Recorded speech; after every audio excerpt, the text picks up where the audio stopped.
Welcome to the show. This week's show is going to be a bit smaller.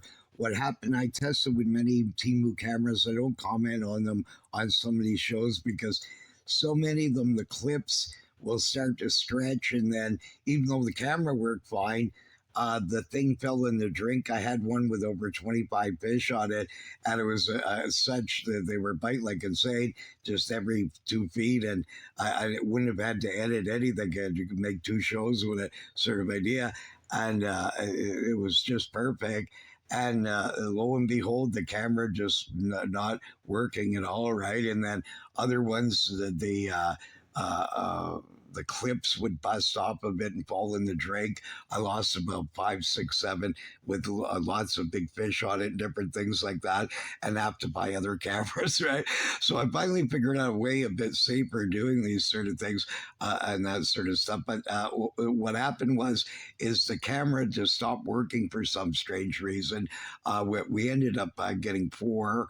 And I had limited time. Some shows I have limited time where I only get to test a bait for an hour or two. So sometimes I'll mix two different baits together. But luckily at the beginning and some of the film and that, we got what I was trying to show. Sometimes it takes ages because even though you want to show this pattern, maybe they're not responding to that right at that moment, right? Or you're in the wrong area and this kind of thing, right? So then by the time you get to it, maybe you'll catch a bunch and the pattern was working fine, but just in the not right location. And then the camera's already died out. Right? So anyways, we're going to be testing the beast rod. Is about a 7.5 foot medium heavy sort of action sort of rod, very similar to a flipping stick. My favorite one that I've tested so far out of these that are very similar to flipping sticks, which I love using and that sort of thing like that. But I use them for every kinds of different kinds of techniques and things like that, from spinner baits and jigs and even crankbaits sometimes to different things, right?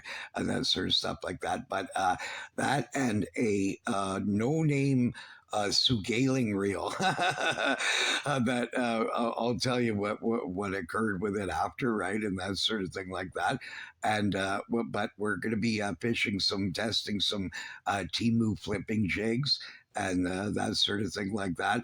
And I'm going to cover some history there with some early spinner baiting and some different things as we go along.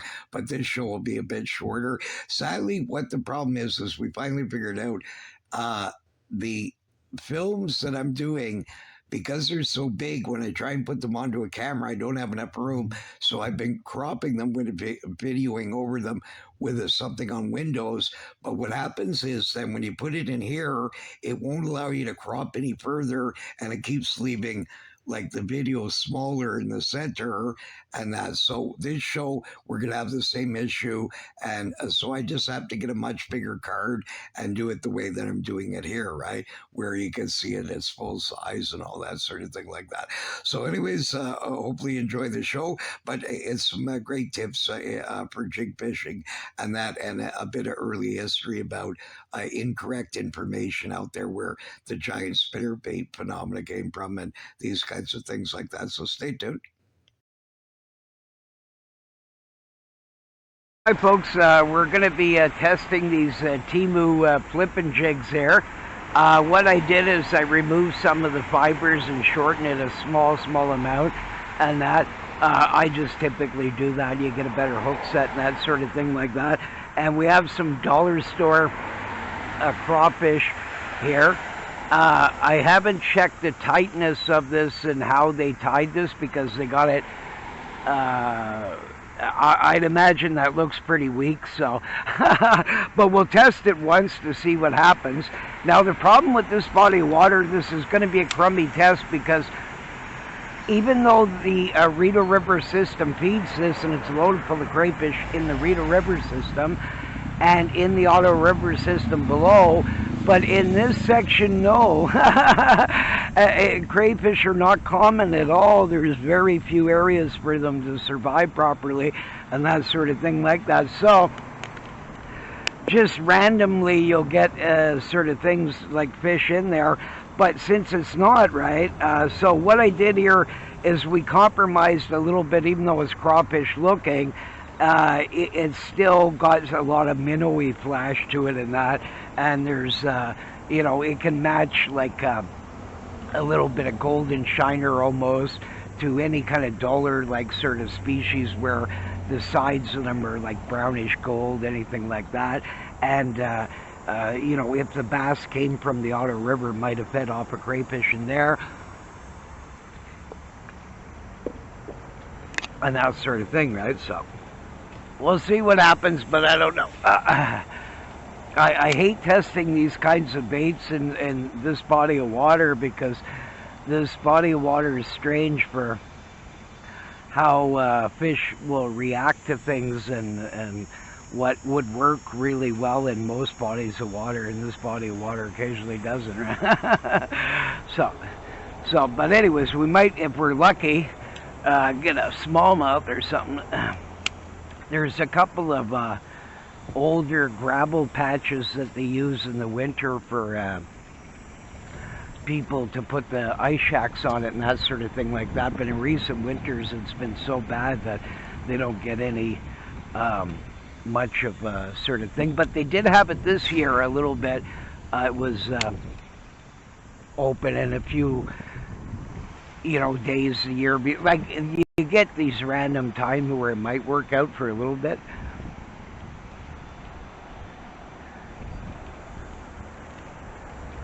And the other problem, even with a trailer and this sort of thing like that, it's still not big enough almost for. So this body of water is pretty weird, right? Because of the kind of prey that does survive, a lot of times they are bigger, right? And that sort of thing like that. So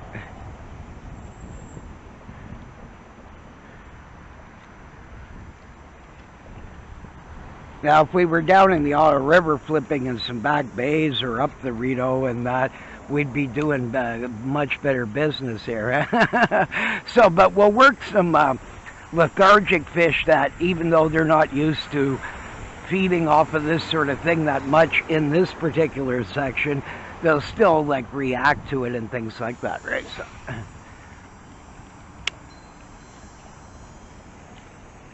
And if I was to put like a larger sort of like a salamander or that kind of thing like that, a bigger, long bait, then it's excellent for northern pike and muskies in this water, as well for like fish that are been bothered quite a bit with different things. It's warm out, right? So we don't. So I'm moving this bait a little bit faster than what typically it would. If it's like fall, you want it just to sit there, what they call dead sticking. I was doing that in the 60s. I would, all the books back then wrote that they wouldn't bite in the winter and in the late fall, and it was like too hard to catch them and all this. And I'd reel in giant smallmouth after smallmouth, and on the weekends, I'd get trips up to some oligotropic or mesotropic lakes, and even though the in-fishermen put in it that largemouth didn't exist, and that they do, in a lot because of wacky people that probably threw them in, or they got in from some side river that got flooded, or things like that, right? And some of them are magnificent fisheries where you can catch like well over 100, right? Because the locals don't fish for them, they fish for trout, and a lot of them don't even realize that they're in there, right?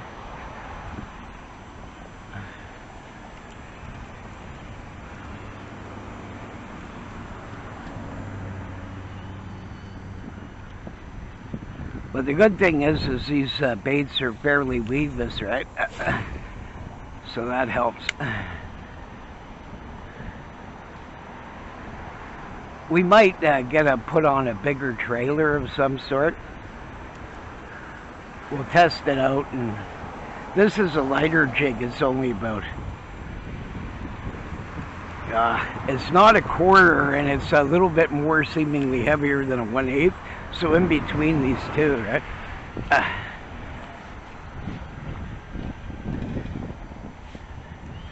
Now, I wouldn't be surprised if this comes flying right off this rubber silicone skirt here. I always say rubber skirt. I've been fishing them so that even though silicone skirts have been around for ages, they I still think of old vinyl and rubber ones.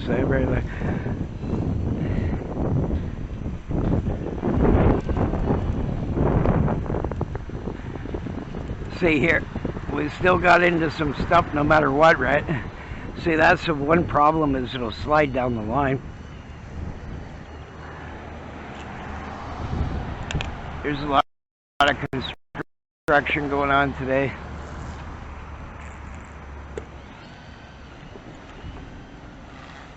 In the fall, we'll do this. We'll go back to my historic when I was a little kid. Apparently, the river's fished out there now. I haven't gotten a chance to fish it in a while, but that's what the locals claim. Now, so we'll see. And we'll use old-fashioned jig and pig leg things and stuff like that. Something close that we can match that Temu has.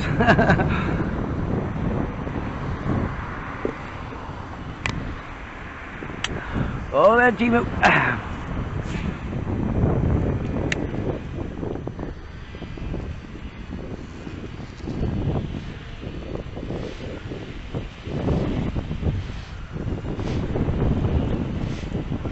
Now I'm just scooting it over this stuff, right? As you can see there.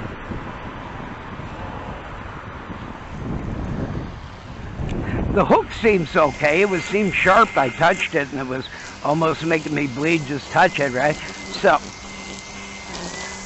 and I think it's a bit thin on the wire side, and, you know, but we'll test it anyways and see what happens. It might be okay. I mean, this isn't, you know, Georgia water with some 10, 12-pound bass. Most bass of this size in these areas are like, you know, in Canada is below near zero, right? The only place I've heard some tales in BC of different lakes because the largemouth were stocked in there probably illegally, and these bass are getting gigantic off of trout and char and other sorts of fish that might be in there, and they're really old, right? But they don't have much to do to get like a feed on, right? And they just grow so fat from this oily, like sort of fattening fishes, right? So there has been some apparently caught up to about near 13 pounds or something out there. So that's pretty amazing. But that's artificial, again, sort of conditions, right? Typically, you're not going to find that. A big bass, usually in Canadian waters, is like 5 pounds or more, sort of thing, right? Oh.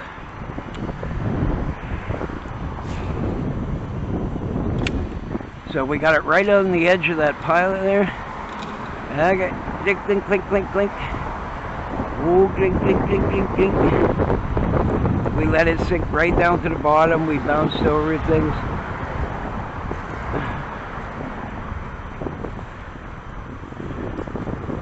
Well, oh, no good. No good. Ah, there's still grass on it. You bump. You're a bump.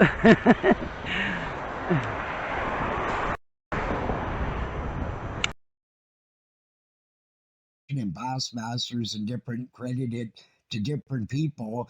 And being really more of a Canadian, I did live in the States for a while and different things like that. And I loved the United States too, so very nice and that sort of thing like that. But the thing is that I actually was started doing this in 1974 using giant ones, and I was already using spinnerbaits since the 60s, right? Like early Shannon twin spins and rocker arms, beetle spins, ones like that, and already won contests with them as a little kid, right? And that sort of thing like that. But in 74, I was on a lake trout trip and I was using these early bushwhackers, and they kept flinging the blades all the time. These giant pikes, smallmouth bass, walleyes, lake trout, even a few whitefish hit the crazy thing because they'd never seen stuff like this before, right?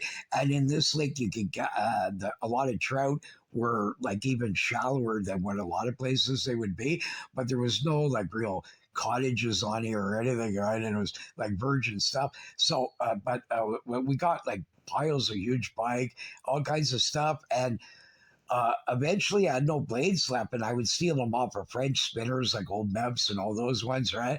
And use any of these, and they would be effective, and there's things like that. And but I ran out of everything, so all I had left was on the bottom of the floor boat of the boat.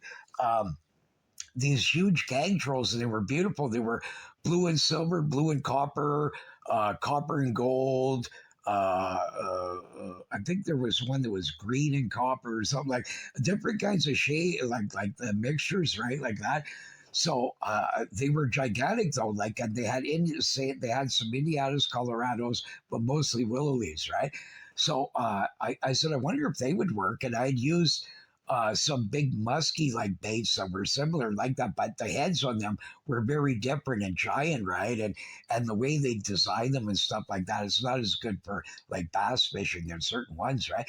And that sort of thing like that. So I cut this thing up, and I put this giant like 8 or 9 willow leaf. I think it was blue and copper, and I had a blue and silver one, and one I lost pretty well after a few jumps.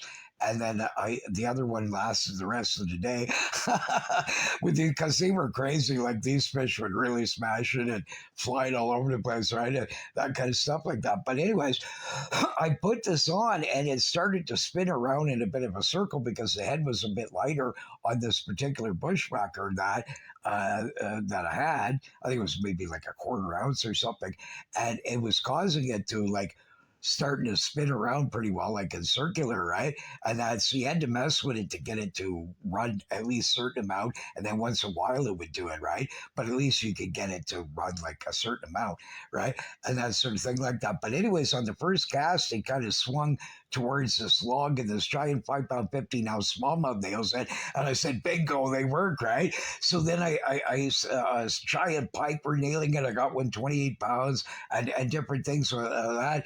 So I started entering giant pike, largemouth, smallmouth, walleye tournaments, and using these.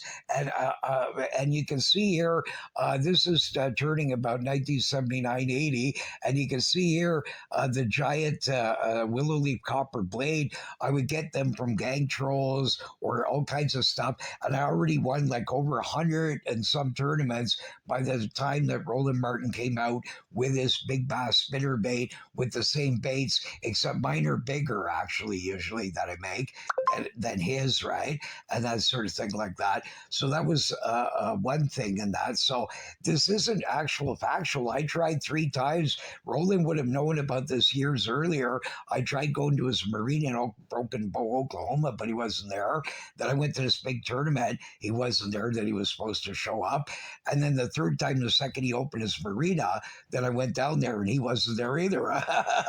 But I did meet his son, Scott. I met his wife, Mary Ann. And I was amazed. They even had female guides. This beautiful blonde with a tan of like she was like a goddess, right?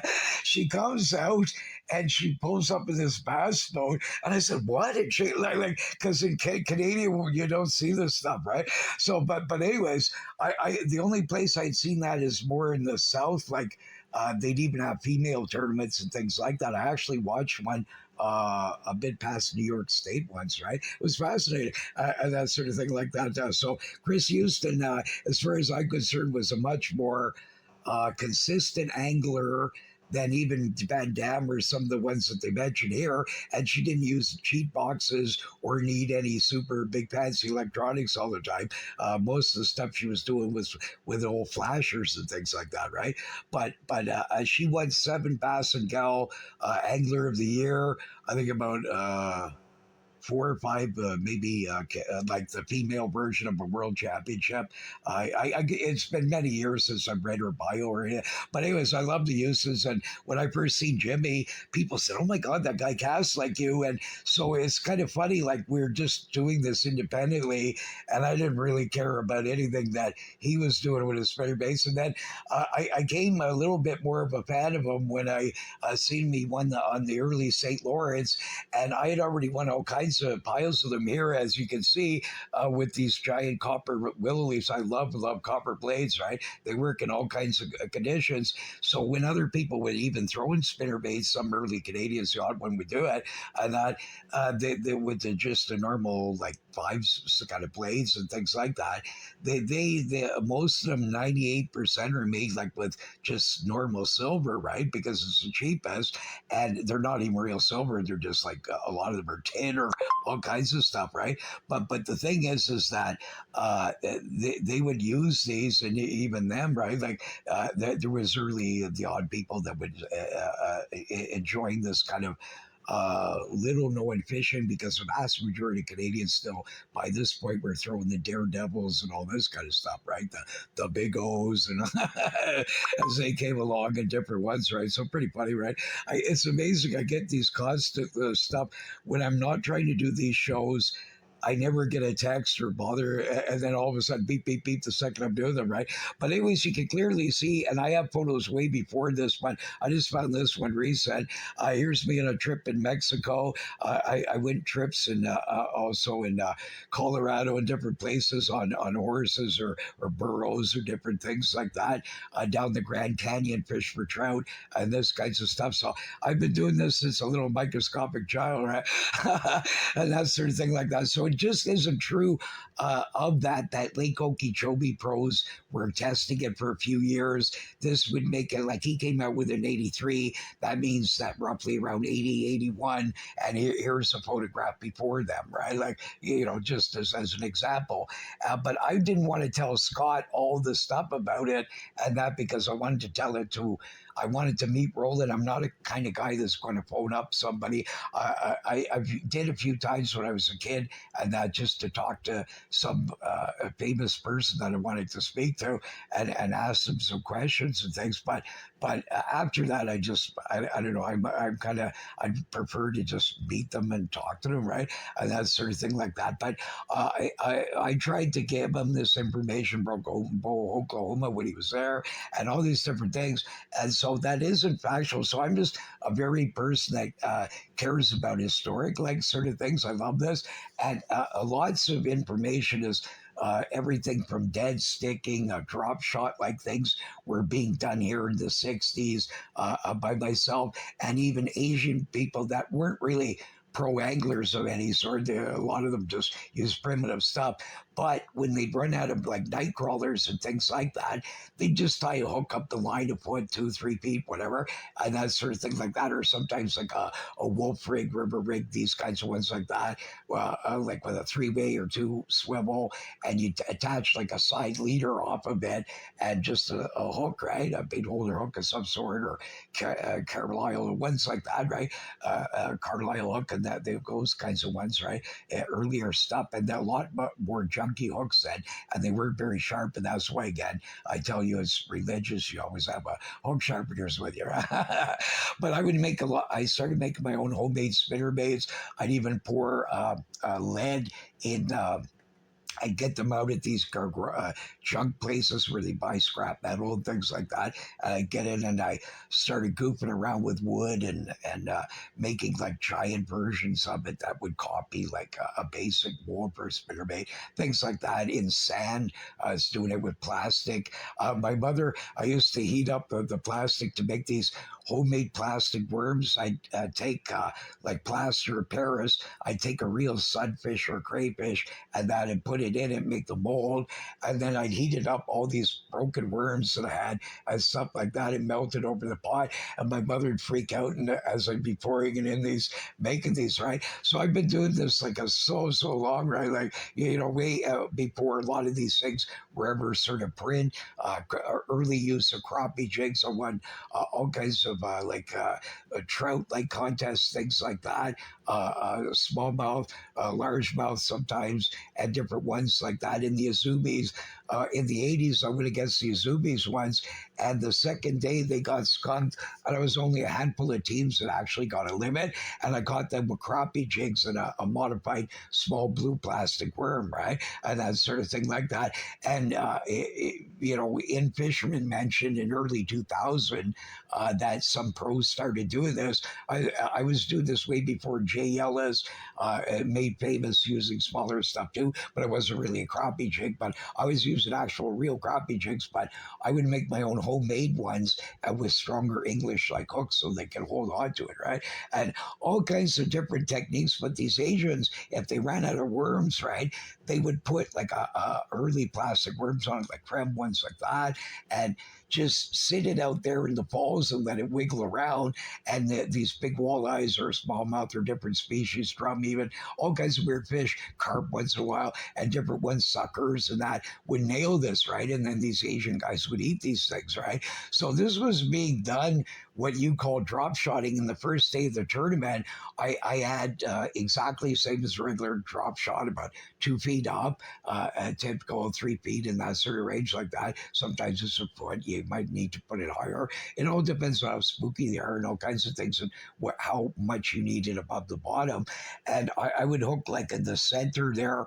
Once the head started getting all ripped up, I would hook in the center what you call, they started calling wacky worms in the earlier 70s. That I was already doing this in the 60s. I'd cast this out in streams like in Charleston Lake, Rita River system, Ottawa River, and put it down there and just shake it in the deeper holes, right? Because a lot of times I'd run out of jigs or things like that. I made a lot of homemade bucktail jigs, and would do early freezing water fishing back then.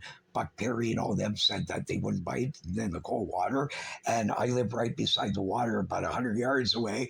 And I just fish around the clock, sneak out my window, all kinds of stuff. And I didn't care if there was ice on the shore. And I'd cast this stuff out with a homemade bucktail jig with a minnow that I'd catch in the bodies of water with little floats and tiny little English hooks, or a little scoop net, things like that, or a minnow trap, whatever was available. And I would use that. Early pork rinds, things like that, and just cast it out there. It's the same as dead sticking. I didn't have a name for it. You just cast it out, leave it there 30 seconds, a minute. I'd experiment different hour, like times to do it. Sometimes I'd wait up to 2 minutes and just give it a couple little shakes and then drag along a little bit. And quite often that's when the guy would react and you'd all of a sudden feel a weight. Sometimes you didn't feel anything, right? Because these were earlier like fiberglass rods. Graphite hadn't even came out yet and that sort of thing like that. So, I mean, but all this sort of stuff. So a lot of these techniques were done ages previous to these people, and they just made them famous, but they didn't actually invent them, right? And some were being done decades before. So even though those guys were primitive fishing, the technique was there, right? It's exactly the same, as what a regular drop shot of today. So when you're looking at Van Damme, I mean, he wasn't born when these things were occurring, and I was reeling in monsters, right? Or any of these guys, right, of today, right? And that sort of stuff like that. And some of the claims they make, like on the Bassmasters Lab, the Goose Topperson and those Johnson brothers and that rapping kid Ashtray or Trey or whatever, that sort of ones. I don't pay much attention to them since Van Damme came along. I've kind of lost interest because of the cheap boxing aspect, and I don't like these kinds of things. I mean, most of the tournaments I won, a lot of times the flasher was even broken. I had nothing. I'd never been on the body of water before. I didn't have time to pre-practice, and I'd win the thing or with a team. Sometimes we'd come be. I was out with somebody in Wood Lake, and these people come by and. The tournament was already on for an hour, and they said, "Are you in the big tournament?" No, and this has happened to me before.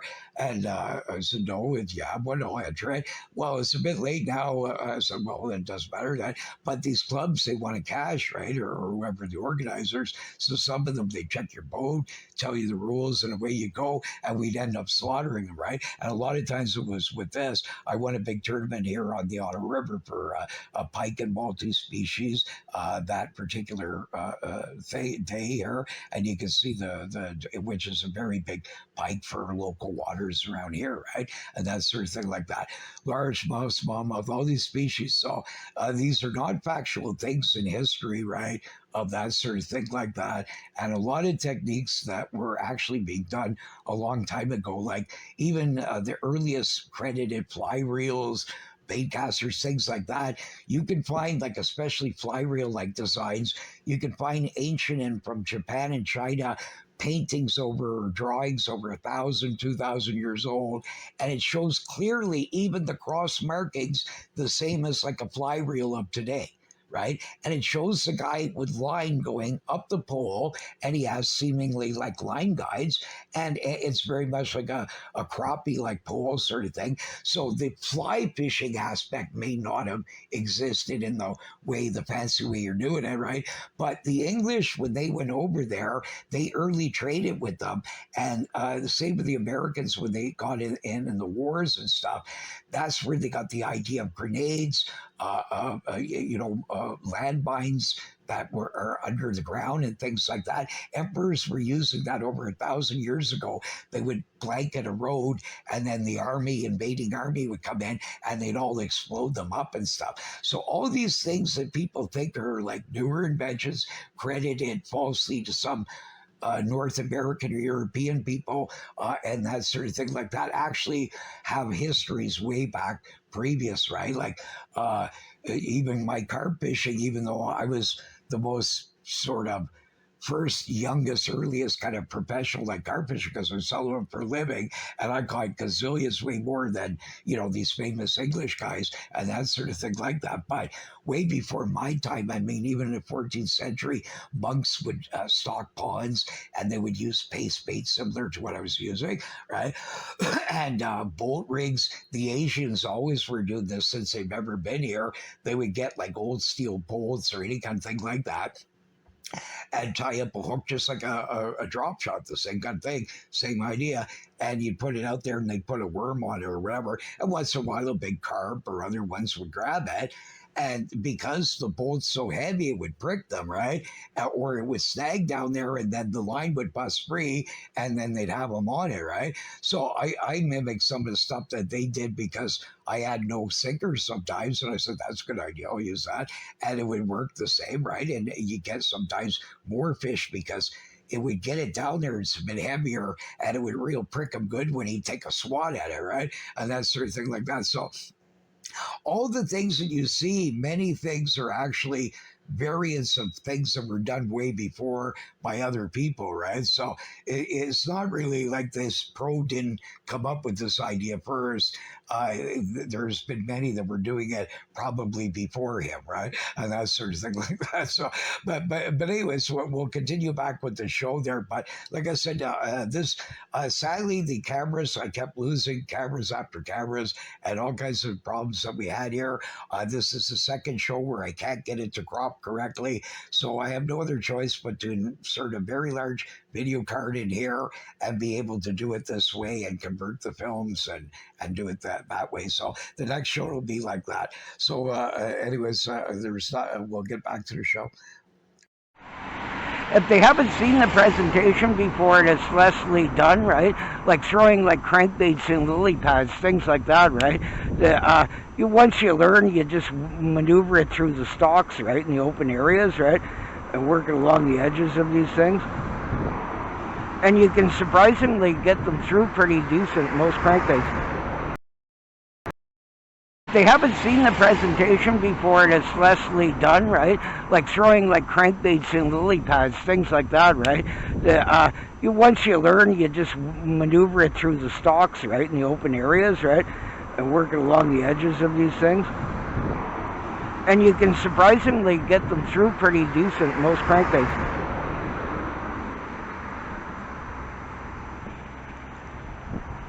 You want something that doesn't like digging right into the bottom necessarily, unless they're being strange and they want to hit it that way. But most of the time, you want something that'll just like swimming above where it's a bit of a shallower runner, and then it's just wobbling through these open holes and little reed stems and that in the open channels, and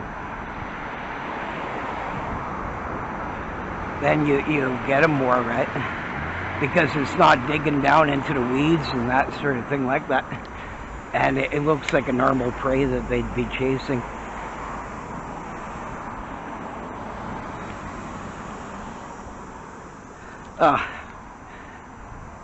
Man, those bloody weeds. Oh.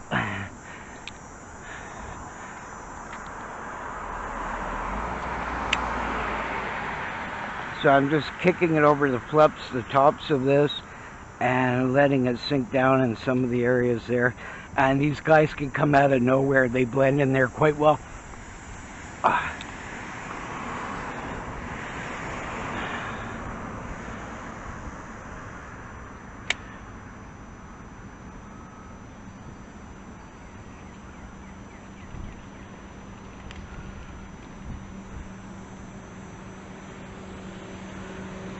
No, the Berkeley isn't calling them out. Oh.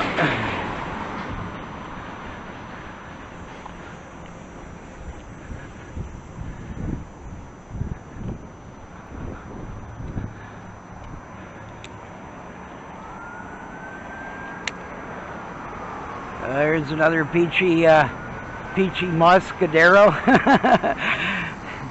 Like I said, Ottawa, Canada has a fetish with peach and pink.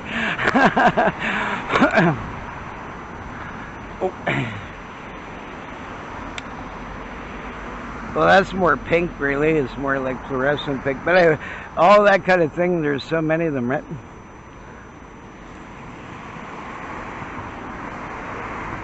Oh my goodness. Where's the monsters from this Berkeley power bait? Oh, well, we're in dead water.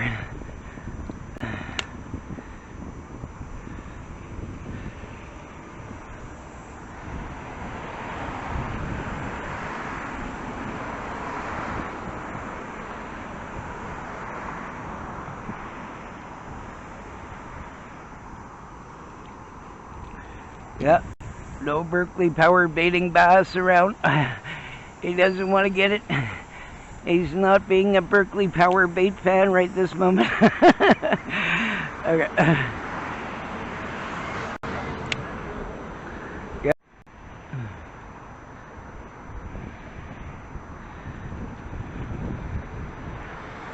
Oh my goodness gracious. Oh, is there a weed on there? No. Oh yeah, there is. Son of a gun.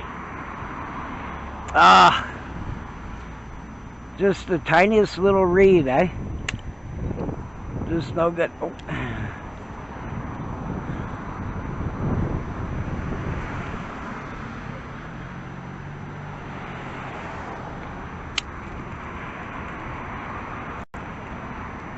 There we go, we got it through it. Oh, nobody home. Okay. So we got a much better chance off of these than some of the other ones for a while. Come on.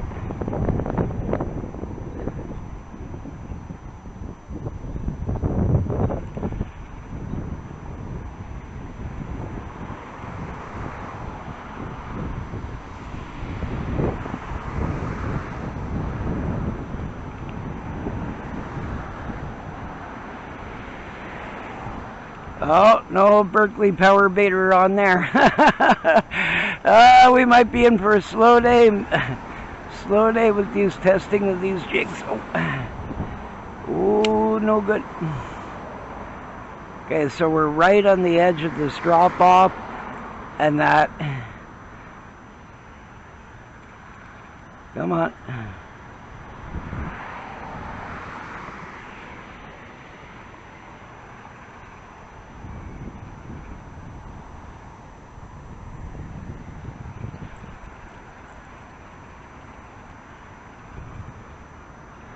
Oh, no, folks. Oh, we're in bad business here.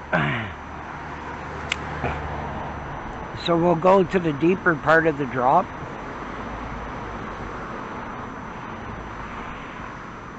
Okay, so I'm just going to let it sit there for a second. There we go. See? That's great. An old dead sticking trick from the 60s. That guy picked it up just standing on the bottom. So I had to trigger him a different way, right? So this is why this old man's dangerous to people, because I know 10 zillion scenarios, right? Others don't, right? Thank you. Oh, and that's a more decent fish than average on here. Okay, come on down there, Scooby. Right up, big girl. Ooh, and I let her pick that up, right? But now, oh goodness. Come on. Oh, thank goodness. That's a good girl. That's a big Scooby. Ooh, the little boy. There you go, buddy. So, there I dead stick that sucker, and I just let it sit there, and then I felt him pick it up. So we'll do the same thing, see if there's another one around. Okay, so.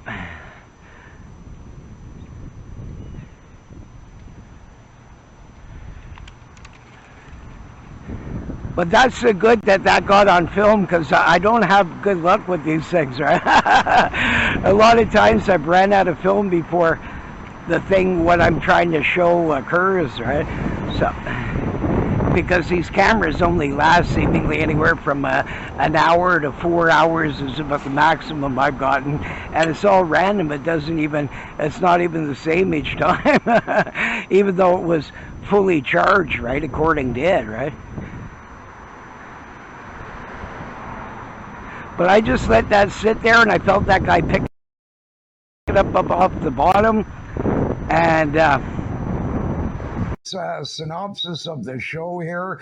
Our Beast rod is absolutely fantastic. I love this rod. Everything I've tested it so far with spinnerbaits, jigs, different things, it working spectacular because I love flipping sticks. I would use, for me, I could do anything that any short person with a short handled gun handle and these kinds of ones could do, accuracy or anything, and all this stuff with these kinds of rods, right?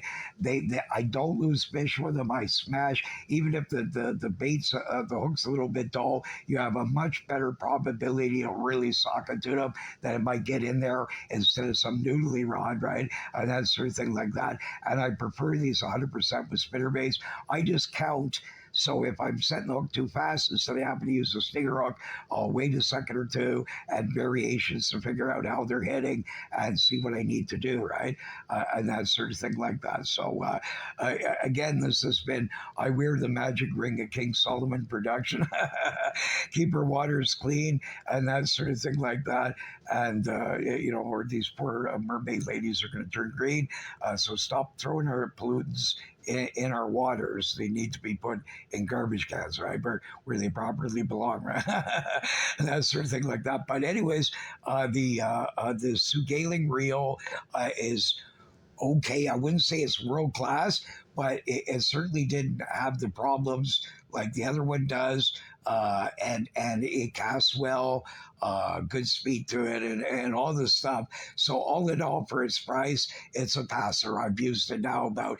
I wouldn't say it's as good as what I'm going to be covering another one soon. The Firefly Rainbow, and I have a Silver Dragon water drop reel that we'll be testing and things like that and different ones. But for a no name reel, right? This is one of the better ones that I'd seen, and that sort of thing like that. So it passes the 20-pound jackfish line, no problem reeling in fish. It doesn't break off, and that sort of thing like that. It's not real fluorocarbon, but it's when you get like thicker monofilament, it doesn't stretch as much. And I prefer monofilament. I don't ever use braid ever on rods and reels. I was one of the earliest testers. I was teaching early flipping and pitching and different techniques and early sportsman shows from the 70s to mid 80s range, sort of thing like that. And I was the youngest instructor they probably ever had in history. Maybe nowadays they might have such, but back then all the people were double plus my age, pretty well a lot of them, right? Very few younger reps and that sort of thing like that. And I got to meet all kinds of people from Billy Murray to Babe Winkleman, like all kinds of different ones over the ages, right? But the thing is that I got some early samples before it was available out in the market. They're like the Berkeley spider wire, I think it was, and that. And for long distance trolling, it's good for walleye, smallmouth, things like that. If you have to really troll bar trout, that where you need to get like more of a hook set because it's such a far distance, right? But besides that, it's so massive overkill.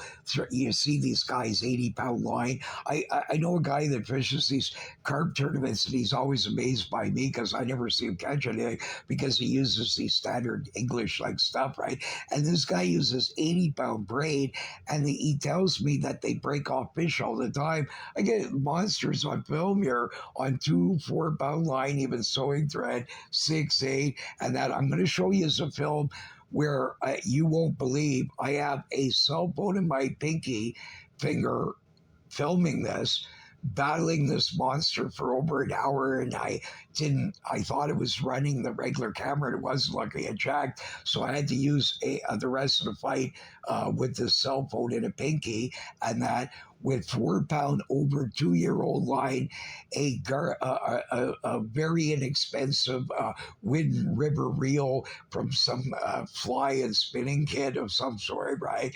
And a low budget rod and this really old line in summer thick weeds, so thick you wouldn't possibly believe. And you'll see why that, fish playing, if you've been doing a long time, that you can reel in monsters on even the lightest lines and things like that, right? So I have a lot of different shows coming up, but sadly this one here got again this little bit of a bodge here, but I'm gonna have to just get a bigger card and do it fully this way on this kind of device there, and I have a bigger tablet that I might try it on that and that sort of thing like that. But anyways, we'll hopefully you enjoyed the show. And again, remember, it's important that you understand there is no such thing as magic baits. It doesn't matter what kind of baits I'm throwing. I can usually catch some fish with them, right? And you need to learn and master each one and not believe so much that I got the magic flying lure and all this stuff that goes on, right? Because all this is 99% hokey pokey. I'll give you an example that was a great lesson. Even when I was really small, I still believed a little bit. Like, I still do that. The spinner bait and jig family are magic like baits. If I was stuck in an island, you give me those two things, I'm done. I don't need the rest, right? Crankbaits would be third down my list, right? That sort of thing like that. And these glide baits would be the 20th down the list, right? Not even close, right? So, and that sort of thing like that. But a lot of people like using them. They certainly catch fish. And I've been using them since they've been around. And before that, I've always loved like jerk baits, which is very similar, like suigs and this. I've been using them since the 60s. Giant muskie, still one of my favorite giant muskie and multi-species, huge fish baits of all times is a suic, right? That sort of thing like that. So it's a bit plain looking lure, but that flash, that the tail at the back and the way that it darts and everything, the clinking and all this stuff, it triggers monsters, right? So we cover some shows with old stuff like that too, suigs and that kind of things like that. But anyways, hopefully you enjoyed the show, Shory. This was a bit